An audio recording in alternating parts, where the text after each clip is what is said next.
Welcome to Caribbean Thought. I'm your professor, Ronaldo McKenzie. We will not have a full class this week. However, we're still in the embryonic stages of the class, which involves laying the foundation and setting the stage. For those of us who were at class last week, you would have begin to understand and to ferment in your minds ideas about this course. Um, One of the things that we we we we want to highlight in this course, Caribbean thought is not Caribbean family life. It's not Caribbean theology. It's not Caribbean philosophy.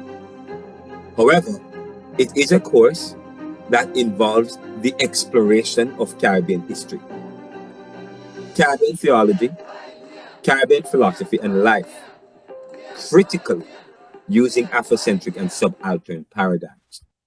Subaltern or history from below, subaltern or paradigm, so Afrocentric paradigm or history from below. When we talk about, in other words, we are looking at history. We're providing a perspective on history, a perspective on life, a perspective on theology, one that is uniquely Caribbean, but that is rooted in a paradigm that still embraces academia.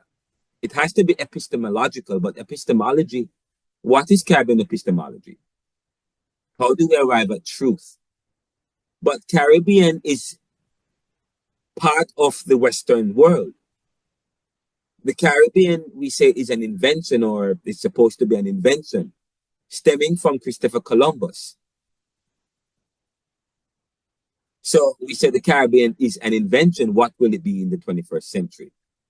But many can push back against that. But we have to first understand and to look at the perspectives.